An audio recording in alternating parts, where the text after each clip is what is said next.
Bom dia, povo abençoado de Jesus. Vamos para mais um estudo então, né? E agora Juízes capítulo 13 ao capítulo 15.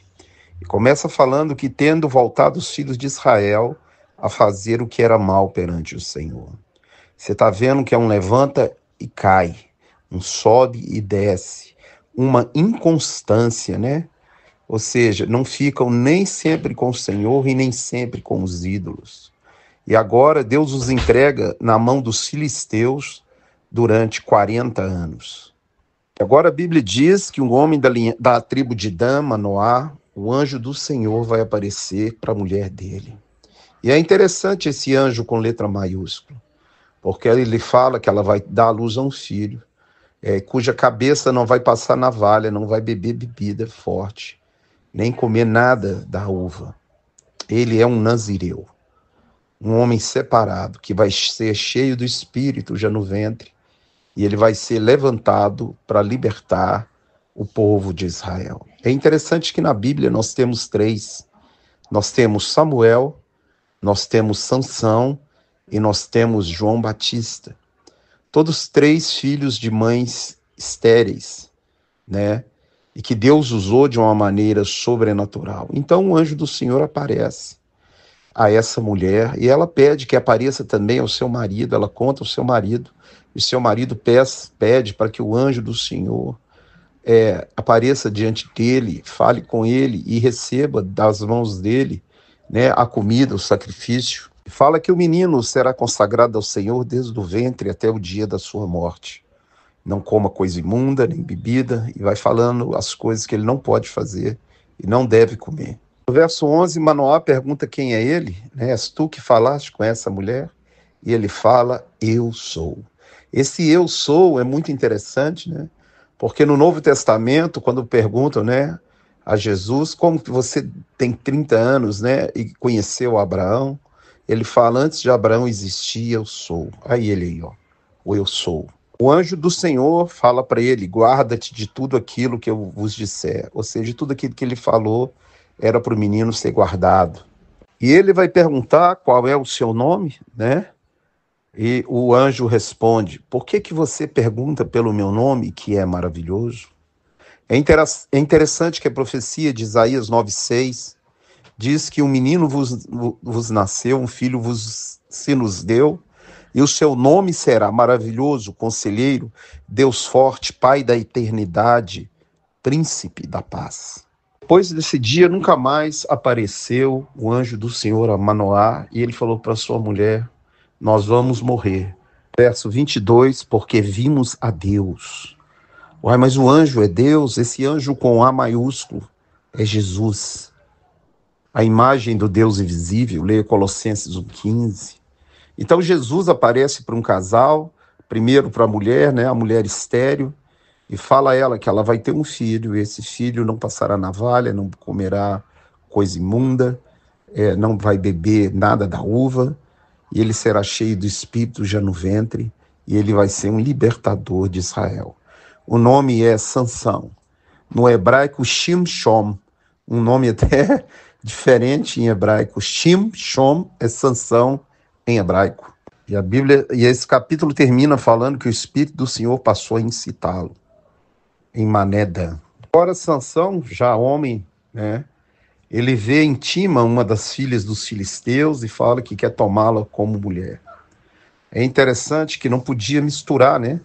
Casar com um povo estranho, mas aí diz que essa coisa partia do Senhor, porque o Senhor queria fazer algo no meio dos filisteus.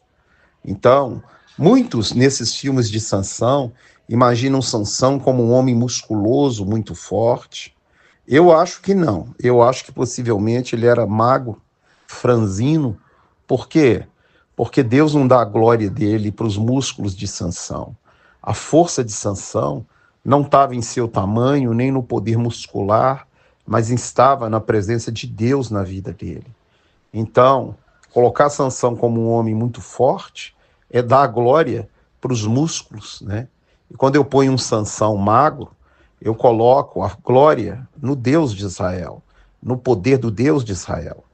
Então, hora nenhuma a Bíblia fala que Sansão era grandão, fortão, Só fala que o Espírito de Deus, quando usava ele, o homem transformava-se numa máquina, né? Em algo sobrenatural, em algo forte, sobrenatural. Seu pai disse para ele, por um acaso não há mulher no meio dos filhos de Israel para você casar? Você vai ter que procurar mulher no meio desses incircuncisos, né? Ou seja, de pessoas que não têm aliança com Deus de Israel.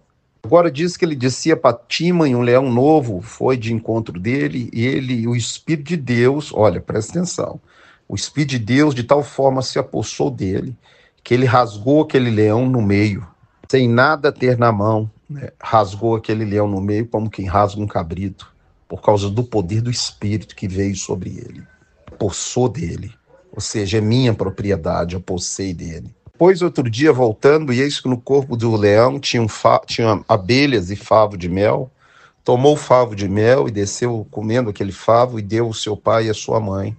E não falou para eles que tinha pegado aquele favo no corpo do leão morto. Agora ele faz um desafio com os filisteus sobre um enigma e fala que se eles decifrarem, ele daria 30 camisas e 30 vestes festivais, mas se eles não decifrassem, teriam que dar para ele, né?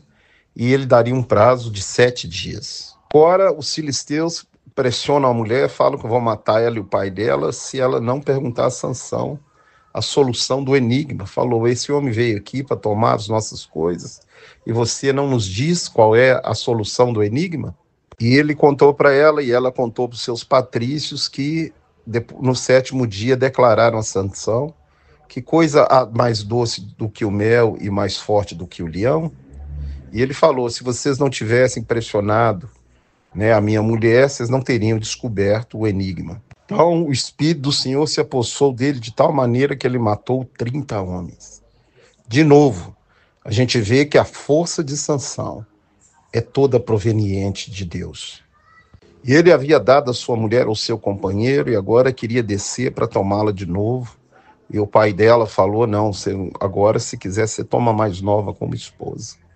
E aquilo irritou ele de tal maneira que ele agora pega 300 raposas, né? Põe fogo, põe capim na cauda delas, põe fogo e solta na seara dos filisteus e queima toda a colheita, queima todo o provento dos filisteus com aquelas raposas, né? E destrói a colheita dos filisteus. E agora, por causa disso, eles vão matar o pai e a mulher de Sansão, porque tinha dado ao seu companheiro, né? E ele vai descer e vai entrar dentro da caverna de Etã, e eles vão ficar sabendo, né, que foi Sansão quem fez aquilo, com aquelas raposas. Interessante que na vida do cristão também, o que destrói a vida dele são as raposinhas. Não são os pecados grandes, mas os pecadinhos várias vezes cometidos vão de repente tirando a santidade daquela pessoa. E aquela pessoa já não produz mais a colheita, o fruto do Espírito, porque as raposinhas destruíram a sua vida. Então você deve tomar cuidado com as raposinhas. As raposinhas que se levantam diariamente para tentar destruir você, destruir a sua família. As pedrinhas que o diabo põe para você tropeçar. Ele não costuma colocar uma montanha, mas ele coloca pedrinhas, coloca raposinhas. Então vigie as raposinhas, as mentirinhas, as conversinhas, as fofoquinhas, porque senão elas vão destruir a vinha, vão destruir você. E agora os filisteus querem a cabeça de Sansão e chegam até Judá e falam com os homens de Judá, e 3.000 homens de Judá descem até a caverna para prender Sansão, e ele se entrega e deixa que eles o amarrem, né? E lembrando que ele não podia passar navalha na cabeça. Você já imaginou um homem, então, com o tamanho do cabelo que ele deveria ter, porque nunca passou navalha no cabelo. Uma outra curiosidade, você vai ver sobre o cabelo dele mais na frente. E Sansão responde aos povos de Judá que assim como os filisteus fizeram, ele fez a eles também. Pegando ele na cidade dos filisteus, os filisteus saíram jubilando, mas de novo o Espírito do Senhor se apossou de tal maneira de Sansão que ele vai pegar uma queixada de jumento, ou seja, um osso, uma ossada da cabeça de um jumento. Ele rompe aquelas amarras, pega aquela queixada de jumento ainda fresca e com ela mata 1.000 homens dos filisteus, porque o Espírito do Senhor se apossou dele. de novo, mostra que o poder dele estava no Espírito do Senhor nele.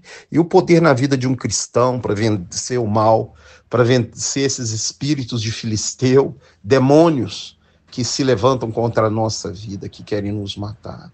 O poder está no Espírito do Senhor. O poder está na obediência da palavra. O poder está em permanecer no caminho estreito e apertado. O poder está em Jesus andando conosco. Esse é o poder. Deus é o poder. Não tem ninguém maior do que Deus. Não existe povo, multidão, nação, inimigo que possa destruir ou vencer o nosso Deus. Ele não perde batalha.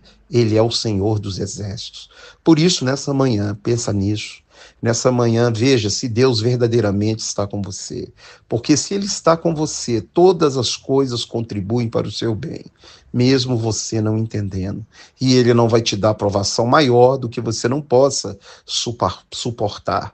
E juntamente com a aprovação, vos dará livramento. E ele então destrói 1000 filisteus com a queixada de jumento, e agora ele tem sede. E a Bíblia diz que ele clama ao Senhor por água, e Deus fende a rocha e faz brotar água dela para que Sansão possa beber. E a Bíblia diz que Sansão julgou os filisteus. Julgou o povo de Israel durante 20 anos. Ele foi o libertador do povo de Israel. Então terminamos, esse estudo de hoje, lembrando que assim como Sansão usou as raposinhas para destruir a vinha dos filisteus, a colheita, o diabo muitas vezes usa a mesma tática, as pedrinhas, as raposinhas, para destruir a nossa vida espiritual, a nossa intimidade com o Senhor. Que Deus te abençoe, te guarde, te livre de todo mal, te dê um dia abençoado, em nome de Jesus.